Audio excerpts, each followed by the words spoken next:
Oke teman-teman, kembali lagi di Voltex Eternity. Dan kali ini kita akan membahas serial Bakage Sentai Bun Boom Cha di episode 45. Dan episode sebelumnya agak nyesek ya teman-teman, karena Bun Boom ya, sang bodyroid ya kita bisa bilang ya, atau partnernya itu telah tiada ya, karena terkena impact shot ya, terkena serangan yang sangat mematikan dari Bunmu Killer Robo ini. Dan pastinya ya membuat si Pak Naito Raita ini bisa dibilang ya sudah mengajarkan, dia bilangnya gitu ya, bahwa menjadi orang dewasa itu bukanlah hal yang mudah. Nah, tapi ya agak licik juga sih ya caranya Raito Naita ini memanfaatkan kelebihannya atau kayak fasilitas yang udah dikasih ke Taya itu terus dimanfaatin lagi gitu ya. Jadi mentor yang sangat licik gitu ya untuk Raito Naita ini, karena juga pastinya dia mau coba melihat nih ya bagaimana Taya ini tuh semakin berkembang. Dan dia juga udah coba memperbaiki Bum ini tuh udah seharian ya kan, nggak tidur nggak makan gitu ya, dia mencoba terus ya teman untuk memperbaiki si Bun ini. Dan kita lihat ya teman ya, selain itu ya Pak Naito Raita ini juga sudah bekerjasama dengan si Ashrian maupun Spindo yang telah menawarkan untuk menyumbangkan sebagian besar sumber daya dan teknologi dari luar angkasa sana dengan perusahaan internasional Lightning Tech. Naito Raita yang sudah bernegosiasi gitu ya, jadi pemimpin peringkat pertama Ashrian Wildo Spindo gitu ya, juga melakukan pernyataan kalau semua insiden sejak kedatangan awal mereka di bumi ini tak lain dan tak bukan ya kesalahan pahaman semata.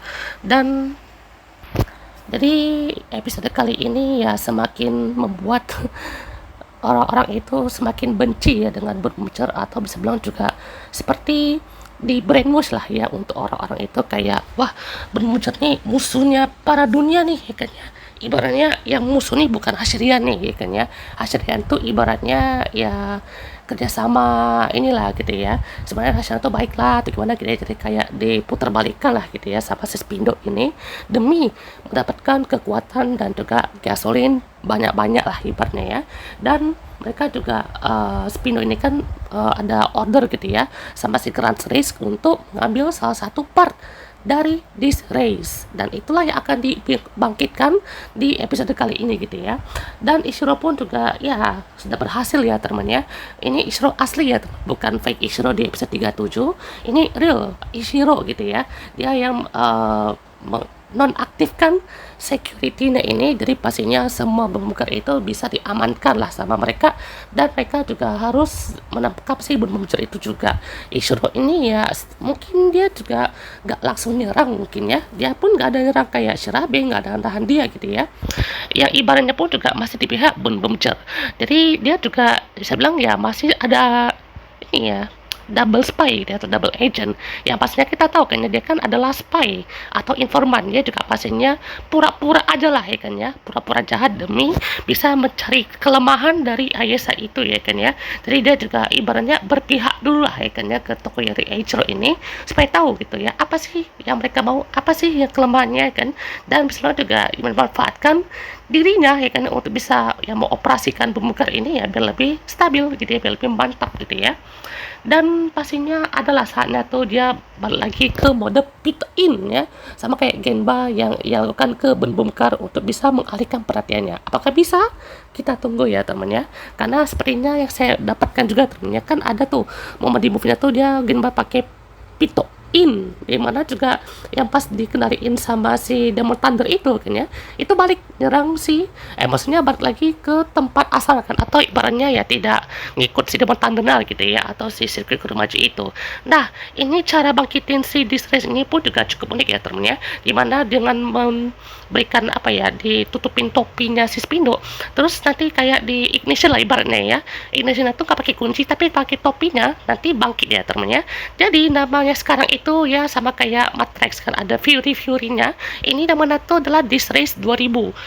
Fun fact-nya teman, untuk nama Disrace 2000 itu mirip dengan nama film Death Race 2000 ya, jadi kayak ya di mirip-mirip gitulah teman-teman, biar lebih keren-keren aja gitu ya.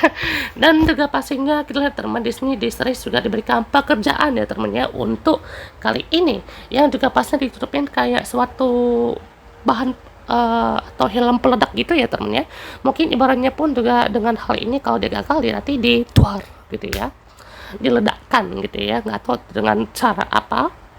Pastinya ini juga momen si Taya yang juga berusaha dan juga nggak mau nyerah gitu ya, dia coba aktifin terus kan maju mundur gitu ya, pakai tuas satu kan sampai kayak betul-betul stres juga gitu ya, kayak jangan ganggu dong gitu ya. Ini pertama kalinya kita lihat Taya itu kayak ini gitu ya, yang dari kemarin Tayanya tuh cool kayaknya, atau kayak perhatian, atau kayak ya mana tuh sesuai dengan sifat coolnya dia tapi baik hati gitu ya. Ini pertama kalinya dia tuh kayak stres dan kayak nggak tahu harus ngapain lagi gitu ya, karena dia juga betul-betul berusaha sekali gitu ya untuk memperbaiki bun-bun ini. Dan di sini perannya Mira cukup oke lah temennya, yang juga bisa menenangkan si Taya ini gitu ya, untuk bisa makan dulu lah gitu ya, jangan kebanyakan mikir nanti pusing sendiri gitu ya untuk pas ditanganin si bun-bunnya. Yang pastinya ya di sini sakit tuh mau tidak mau harus menyelamatkan si Taya juga gitu ya.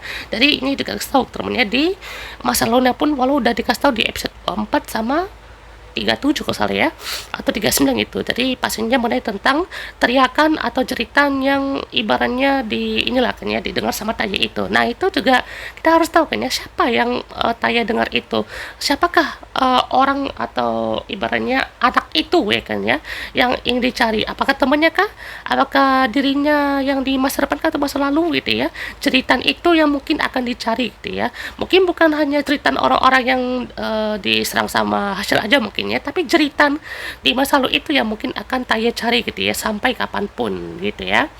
Nah inilah ya momen si distress yang kayak memanggil raket-raketnya ya, jadi kayak buzzer nih jadinya ya. Aduh, ini agak sulit ya teman kalau kita bahas buzzer gini ya, soalnya aduh nanti ada yang kesenggol nanti ya. Yang pastinya juga untuk para buzzer-buzzernya ini ya, ibaratnya kayak berusaha gitu kan ya untuk menjatuhkan nama Bun Bun ini, kayak di streaming lah kayaknya pakai live gitu, sampai pakai aplikasi X ya. Ini mau apa, nggak di GAF, nggak di Bermujar, itu rata-rata pakai kayak sosial media gini kan ya. Ini bagus lah temennya, karena ibaratnya pun ya kalaupun nggak ada ini kan udah teknologi maju kan ya, masa ya pakai surat lagi atau pakai HP yang itu kan ya, atau pakai apa lagi gitu ya. Ini kan ibaratnya tuh kayak udah modern gitu ya, jadi biar lebih mantap aja kan, atau fresh gitu ya penerapan musuh yang kali ini.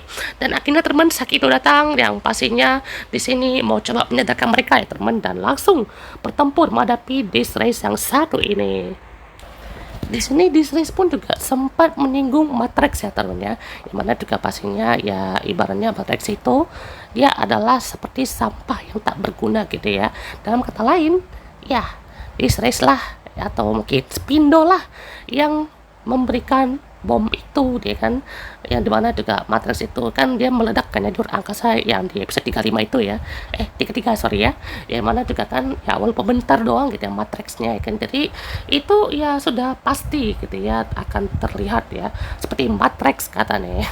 Jadi pastinya ya udah terungkap juga kan ya, Sun Sister pun juga nggak bisa bantu lagi, karena ibaratnya pun juga udah tahu rahasia atau hal ini gitu ya. Jadi pastinya dia nggak bisa bantu Disrace-nya pun kena jebak gitu ya, di mana helmetnya yang dikira itu kayak defensifnya itu ternyata bom juga ya. Itu sama aja kayak Spindo apa masukin bomnya itu di Matrixnya itu gitu ya. Jadi ya seperti jebakan juga lah teman ya, yang pastinya mereka kabur dan akhirnya ya kembali lagi ya teman di momen ini, dimana Taya juga semakin yakin ya teman, dia juga ingin menjadi orang yang dewasa gitu ya. Jadi dia tujuan itu ya cuman mau menyelesaikan cerita anak-anak, namun ya banyak juga yang ibarat tuh bully dia gitu ya, karena dia juga ingin menjadi orang dewasa yang memiliki lebih banyak keleluasaan atau mungkin kebebasan lah gitu ya dari siapapun, membuat tempat di mana anak-anak menjerit dan merasa aman dan diizinkan untuk bermimpi.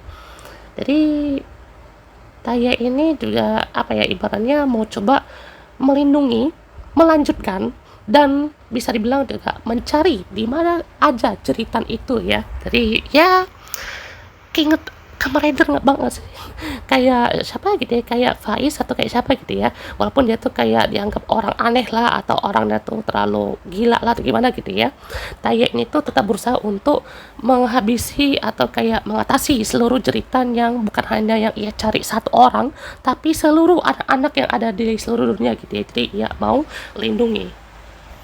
pada akhirnya Taya juga berhasil memegang kembali kemudi dia gitu ya. Tidak ada beban lagi yang ia harus tanggung karena semuanya udah bersatu gitu ya.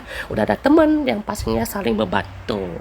Namun setelah conversation yang sangat serius ini gitu ya, tiba-tiba ada suatu keajaiban ya saat air mata Mira datang ya mengenai si liontinnya si Nicola itu. Tiba-tiba muncul hologram si Nicola Hime ya temennya ya, ternyata dia juga lagi berusaha untuk melindungi planetnya dia gitu ya, dan pastinya Sakito berhasil menghadapi si distress ini gitu ya dengan cepat. Ingat episode 16 ya temennya, episode dimana debut si Bonfire ini kan sama kan ya, dia posenya kayak santuy gitu ya, cool, dan juga kayak apa ya, anak gangster gitu ya. Dalam maksudnya dia tuh kan kayak suka bersih-bersih gitu ya. Jadi keren banget sama episode 16. Ya pastinya dia juga lagi mencari sesuatu hal gitu ya untuk bisa memperbaiki bun-bun ini. Katakan dia tuh lagi berjuang gitu ya untuk melindungi planet ini bersama teman-temannya. Dan permatanya yang telah ia bawa itu ya, itu kan sedang mengungkapkan dirinya tuh di situ gitu ya, kan lagi sama Mira gitu ya. Dan permatanya itu ya seperti ini kan ya, kayak bola disco ini. Dan ya masih jadi tanda tanya ya teman, apakah akan ada member ketujuh dari Bun Buncer, dan kalau itu terjadi siapakah dia? Apakah si Nicola, Shirabe, atau siapapun itu ya teman ya, atau mungkin emang di mepet banget kan ya, mungkin episode terakhir atau episode 47 kan katakan ya episode 48 tuh episode spesial sama Goshuger gitu ya. Jadi pastinya ya kita tunggu teman seperti apa. Jadi kayak Saber dong ya, Saber kan itu ibaratnya final episode kan episode 47, special episode itu sama revise itu ya ini episode 48. Pastinya kita tunggu ya teman. Ini juga si Bundorio dia seperti kayak mencari pasir itu ya teman, karena katakan di awal episode tadi itu dia memiliki kehidupan kan di planetnya itu, karena ibaratnya pun juga bukan sekedar robot aja, tapi dia tuh seperti ya ada kayak body droid lah kan ya, yang bisa aja mencari pasir atau kayak bisa seperti ini gitu ya. Jadi pastinya di next episode 46 ya, sepertinya Yarukar akan menjadi final Kuromajuna, menjadi final Kuromajuna tuh ya Yarukar di sini ya. Pastinya juga inilah kuncinya yang kayaknya di momen flashback ini juga ada ya temen ya. Berarti ini juga mungkin si Taya emang udah nemuin karena pada saat flashbacknya tuh di episode berapa tuh, episode 9 gitu ya, dia nemu kayak bola permata dari si Nicola itu, terus juga kasih gitu ya. Berarti di sini juga si Biondi mau coba digunakan tubuhnya kan ya, pakai tubuh aku mungkin ya, mungkin ibaratnya juga mentransferkan semuanya itu ya. Berarti Biondi bakalan berkorban kah? Apakah Sakito lainnya, aduh kok inget Go Buster ya temennya, si siapa Jin Masato itu kan dikorbankan ya apa avatarnya kan ya. Dan di sini aduh lumayan juga ya teman, lumayan sedih berarti ya nanti episode 46 dan 47 ya. Tersisa 3 episode lagi berarti ya, 3 episode lagi akan tamat ya teman Bun Buncer. Dan pastinya minggu ini ya teman, ini kita harus tunggu nih. Biasanya ya minggu ini adalah momen-momen krusial antara spoiler dari cast ataupun ceritanya dari Goshuger sebelum presscon antara 24 atau 26 Januari kan ya. Harus hati-hati ya teman ya. Kita juga pastinya akan pantau terus kan ya di satu minggu ini kan ya, karena pastinya satu minggu ini itu sangat krusial ya. Pastinya kita lihat kan ya ini apa aja nih kan info-infonya gitu ya. Yang pastinya seperti ini aja. Dan pastinya si Joe kayaknya bakalan dipaksa lakuin sesuatu ya teman kepada Ayesa kan ya. Mungkin dia juga pastinya nggak akan mau lah gitu ya, karena juga Ayesa udah berubah dan di sini bersama Genba gitu ya. Nah, untuk blog episode 45 ini teman, Krantz mengubah Yarukar menjadi Kuromaju. Biondi memberikan tubuhnya untuk menjadi sistem pendukung kehidupan bagi Bundorio, dan Genba serta Joe menyerbu ke Ayesa untuk mengambil bola energi. Yang dimaksud itu ya si Princess Nicola itu ya teman ya. Dan Pak Direktur ya saudara juga merencanakan untuk memiliki anggota yang bergiliran di bagian opening. Tapi yang gak nyangka kan kalau misalkan 3 orang yaitu Taya, Ishiro, dan Budori tidak muncul. Nah sedikit fakta lagi teman ya, kalau kan sadar juga karena ini kan saya nggak masukin bagian openingnya gitu ya, itu dari episode 4 kita kalau kita mundur lagi berarti di Artna Genba berarti ya. Artna Genba itu kan udah dari episode 27 atau 28 nggak ada gitu ya, nggak ada di opening. Nanti di episode 34 itu dia balik lagi. Nah habis itu di episode 44 ya itu kan si Isro berkhianat gitu ya, 43 ya berkhianat, terus 44 nggak ada tuh di opening kan ya. Lalu di episode 44 yang sama pula Bundorio dan juga Taya itu ya inilah kayaknya ada buruk lah gitu ya. Dan di episode 45 ini tuh Taya, Bundorio sama Ishiro itu nggak ada, walaupun di bagian scene openingnya itu kan masih ada Bundorio kecil kan ya. Itu sih kalau memang mau dihilangin ya hilangin aja sekalian gitu ya. Itu yang kecil-kecil kan ya masih sama gitu ya, kayak dihilangin aja gitu ya. Jadi yang tersisa di openingnya itu ya cuman Mira, Genba, Chou, Sakito sama Byundi sama mobilnya ya. Jadi ya ternyata mobilnya nggak berpengaruh apa-apa ya temennya, mungkin mobilnya pun juga kayak kendaraan aja gitu ya.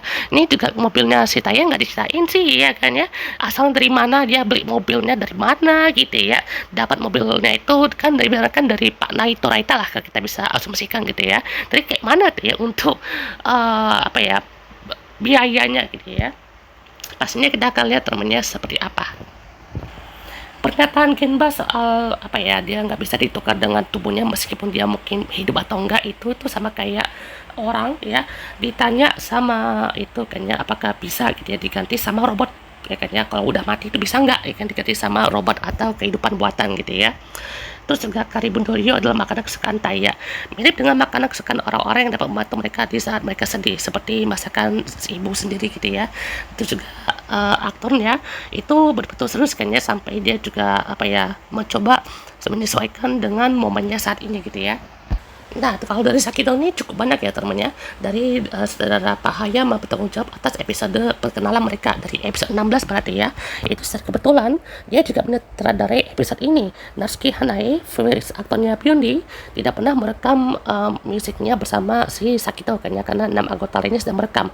Dan kali ini dia juga bisa membuat musiknya kan atau cara songnya lah gitu ya. Jadi pastinya kali ini ya yang pada saat di buzzer itu tau kan ya, itu kan ada member-member TTFC ya, memang ya secara relawan gitu ya, totalnya ada sekitar 200, nggak tahu tuh relawan atau emang pengen ikut gitu ya. Jadi kita lihat juga teman Sakito juga kan seperti video gitu kan sama Matrix, saat itu juga akhirnya tahu apa yang terjadi pada Matrix gitu ya. Oke teman, sampai jumpa kita untuk next episode.